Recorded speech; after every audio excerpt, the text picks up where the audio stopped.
เคคุณการเป็นข้อมา14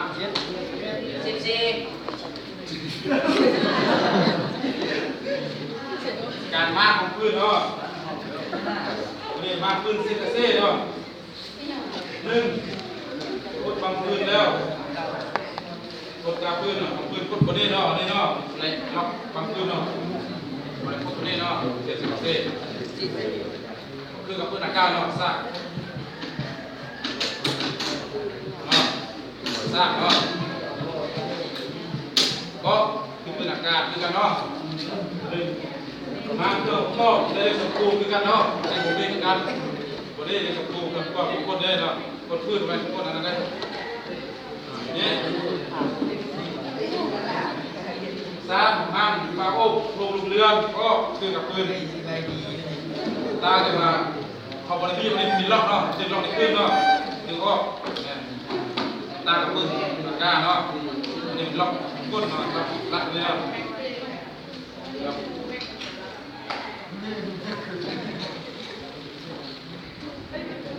นี่เนาะ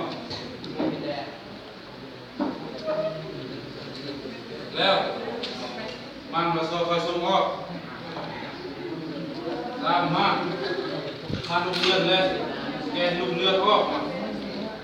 วันนี้มันทางมันแกนเนาะมาก็มาไปโยนกันเนาะ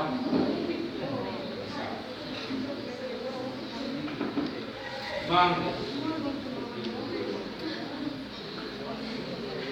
พระองค์เบิ่งเรื่องและเอาลูกสู้เนาะนี่เนาะผมเชื่อเนาะวันนี้ก็ล็อกขึ้นกับพื้น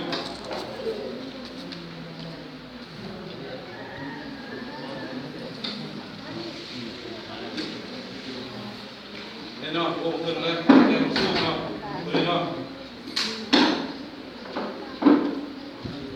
สู้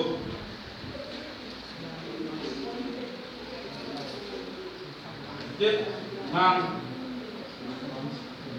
ลูกสู้มาเลยเนาะเจ็ดเนาะทางสู้เลยเนาะนี่คือว่าเป็นพระโอ้บุกเครื่องแรกพอลูกสู้เนาะรวมกันนี่เนาะอันนี้แกลูกสู้แปะมา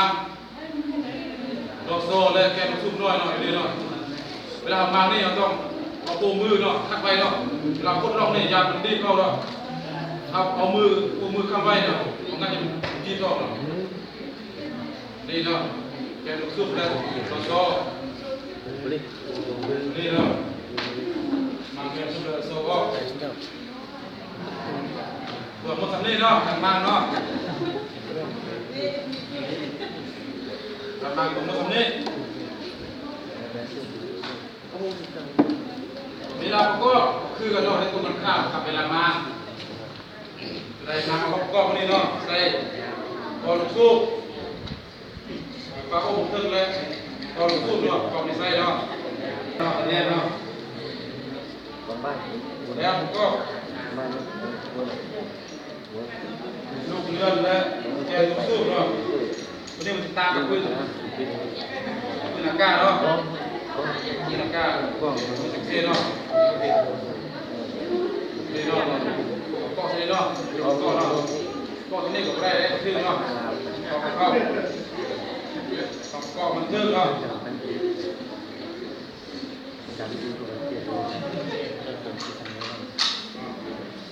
จบแล้วเราส่งไปส่งไปเนี้ยเนาะเขา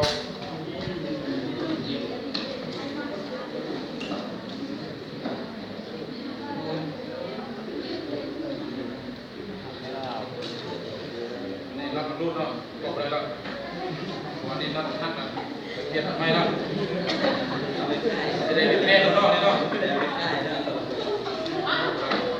มาดีก่อนเนาะก็เรียนใช้แล้วเอาเรียนใช้เนาะเอาเรียนใช้เนาะเรียนเราทักเนาะจะได้เปลี่ยนใหม่เนาะผสมใหม่ใส่อื่นเนาะ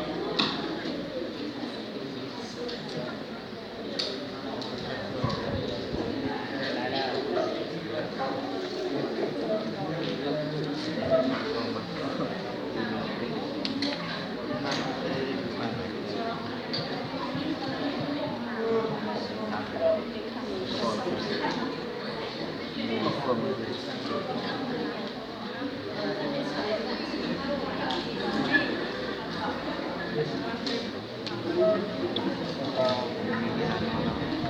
5 นาที